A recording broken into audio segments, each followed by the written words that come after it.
In this lesson, we're going to take a look at solving equations. We're going to use the same thing we've been doing. If it's an added or subtracted number, we're going to add opposites. If it's a multiplied number, we're going to multiply by reciprocals. Except now we're looking at things with decimals, and it's going to change things just a tad.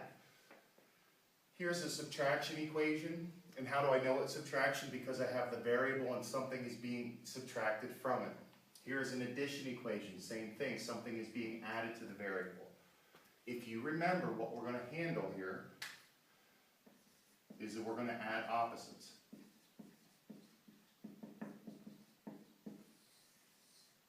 So same procedures, it's just now I have decimals with me. So in my very first one, I want to handle any subtraction gets turned to addition. So this is m minus 2.6 equals negative 8.4, turned to addition. This becomes plus. Remember, the thing that follows the subtraction sign becomes its opposite. Opposite of 2.6 is negative 2.6. So in my next line down, I carry my equal sign down. I need to remove this added number. How do I remove an added number? I add its opposite. So this becomes m plus the original negative 2.6. I'm going to add its opposite. The opposite of negative 2.6 is positive 2.6. If I do it to one side of my equation, I need to do it to the other in order to keep both sides equal. Negative 8.4 plus the same value I dropped in on this side, 2.6. So on the left-hand side,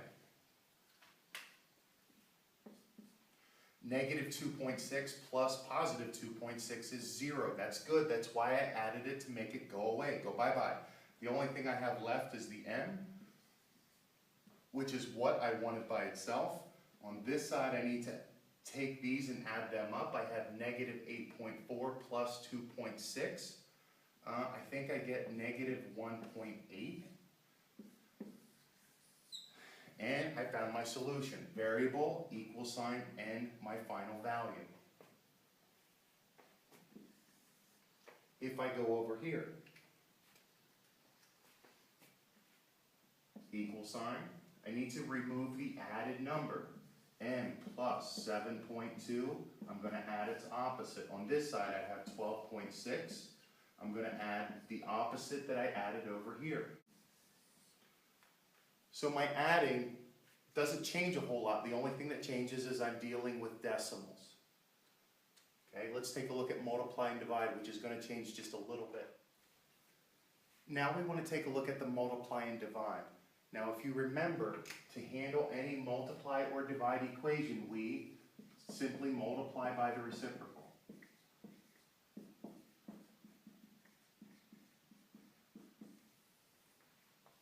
Now here's where it's going to be just a tad different.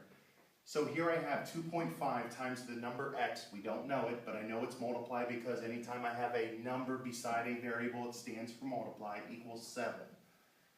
What we would do now is we would multiply this side by this number's reciprocal and do the same to the other side. And here's what happens. If my equation was 2x equals 7, we would multiply by the reciprocal of 2. Well, 2 as a fraction is 2 over 1. What is the flip of 2 over 1? Oh, it's 1 over 2. And that's what we would do to both sides. Simple enough. Take the number, flip it, and that's its reciprocal. Here's the issue. If I take this number and try to flip it, a lot of kids will write this, 1 over 2.5.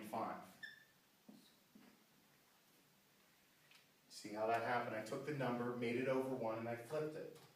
If I take my calculator and try to type this in, 1, fraction button 2.5, and I hit equals, my calculator says syntax error. And what it's saying is there's a problem here. How can you write a fraction with a decimal as part of it? Well, that doesn't make a lot of sense. So I can't do this. I can't flip a decimal and put 1 over the decimal. It's not going to work out right. So what we're going to do is something you have been doing for years. We just didn't know we were doing it. Let me show you real quick. If I have a number 0.03 divided into 7.84, we know that the rule is take the outside decimal and move it until the outside number becomes a whole number. Do the same thing to the inside decimal, move it the same amount of times. So my division now looks like this. 3 divided into 784. Now, as we get older, we realize, wait a minute, you can't just move decimal points. Something had to have happened to this 0.03 in order to make it a whole number 3. Could you imagine if you got paid $200 a day for working and you told your boss, now, I don't think I like that number. I'm going to take the decimal and just move it for the fun of it. So now you can say, I now make $20,000 a day. Stuff just doesn't move because something actually happens to get from 0.03 to the whole number 3. So the question is, what actually happened? What math calculation went from 0.03 to 3? The answer is what you actually did was multiplied by 100. And if you multiply one part by 100, you have to multiply the other part by 100. Why do we do this? You weren't taught that to multiply by 100, you just were told to move the decimal. Why? Because whole numbers are easier to manage. So we're going to use the same concept. This is the thing that I can't flip. When I go to flip it, I get syntax error. I get 1 over 2.5, which doesn't work. So what we're going to do is do the same kind of idea. What do I have to multiply this by in order to make it a whole number? In other words, how many times do I have to move the decimal? Hopefully you say I got to move it over once. Well, things just don't move on their own. You have to multiply by something. So your choices are this. Do I multiply by 10? Do I multiply by 100, 1,000? And if you understand multiplying by 10, you'll know what it does. Multiplying by 10 moves it 1 time.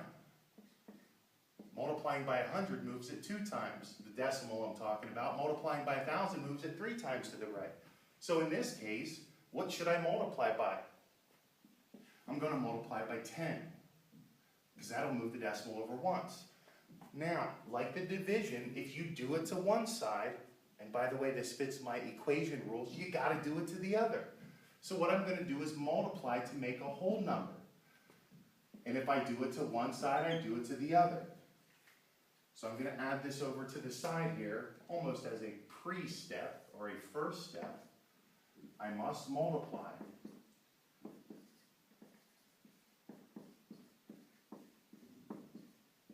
To make a whole number. So 10 times 2.5x equals 7 times 10. Multiply both sides by 10. This now is 25x. This now is 70. So this now is my new equation, just like we made a new division problem. Whew. Now I'm ready to just multiply by reciprocals, which is what we've been doing. Reciprocal of the number with the variable, this is 25 over 1, so its reciprocal is 1 over 25. If I do it to one side, I need to do it to the other, times 1 over 25. The 25s cross off, I'm left with nothing but 1s, and I get the x all by itself. On this side, look, I could do it paper pencil, I could divide both by 5s.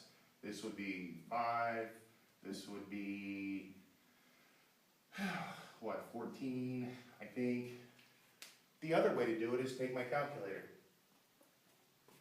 I would type in 70 times 1 over 25, it equals, and I get 2 4/5. 2 4/5. This becomes my setup. So step 1, I'm going to multiply to make the number with the variable a whole number. From there, once I've changed my equation, I just multiply by reciprocals. Let's take a look at one more.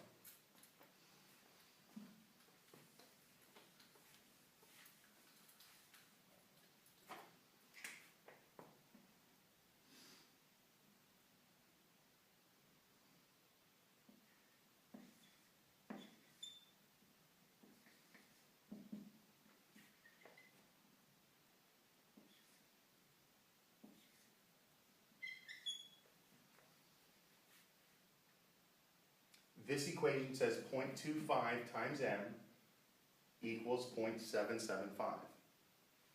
We need to multiply by a version of 10, 100, 1,000. But we have to decide, okay, what should I multiply by? Because the number that is beside the variable has to become a whole number, so that when I make its reciprocal, I can actually flip it. So you have to decide, should I move this decimal how many times? This is the number that tells me how many times to move it or multiply it, not the other number by itself. Think about it. This has to move how many times? Should I do 10, move it once, 100, move it twice, 1,000, move it 3 times? Hopefully you say it's got to move twice, so I'm going to multiply by 100. If I do anything to one side, I have to do it to the other. So what does my new equation look like? 100 times 0.25 is 25m. 0.775 times 100 is 77.5. Again, it moves twice. Now I have the whole number, and I can flip that and make its reciprocal. So I'm ready. What is the reciprocal of 25? 25 over 1. The reciprocal is 1 over 25. If I do it to one side, I need to do it to the other to keep my equation balanced. 1 over 25 equals 25's cross off, I get 1's. The only thing that I'm left with over here, because these all become a 1 times m is m. On this side, I'm going to take my calculator. 77.5 times 1 over 25. It equals, and I get the answer, 3.1. So as we go through this, we're going to take the same ideas we've been doing, adding opposites, multiplying by reciprocals. The only thing we have to pay attention to is, if I have a decimal that's with the variable, I need to get it into a whole number first. You've done this before, we just never actually wrote it out, times 100 or times 10. Look at the decimal, decide how big it is, and that's what you multiply by. Move it twice, put 2 zeros in it. If I had to move it 3 times, what would I multiply by? Hopefully you say 1,000. The last piece of this is, what happens if the decimal's in the denominator? In other words, if it's a division equation. So I have a number divided by 4.2 equals negative 5.7. We're still taking a look at trying to multiply by the reciprocal. What's different here is it's already in the denominator, so I don't have to worry about trying to make its reciprocal and putting it underneath the 1. We would just take care of the multiplying. This is in the bottom, so by putting the times 4.2 here, which is raised up, or technically over the 1, I can cross them off then. So if I multiply this side by 4.2, I'm going to multiply this side by 4.2. The 4.2 will cross off with the other 4.2. I'm left with 1's, and all I have is m. And then I would take this side, negative 5.7 times 4.2. Let me get my calculator. So I would take the negative 5.7 times the 4.2, and I would get negative 23.94. So this becomes a little easier. I don't have to multiply by 10 because this is already in the denominator. I just need my decimal to multiply by, because then it will reduce out. 0.34 equals a number divided by 7.5. Similar idea. This is in the bottom, so I need something up above, so it would be like my whole number idea, which would be my decimal, 7.5. This is a multiply sign. If I multiply one side by a number, I need to multiply the other side to keep my equation balanced. The 7.5's cross off. I'm left with 1's. All I have left is my m. On this side, I have 7.5 times 0.34. 7.5 times 0.34 equals 2.55.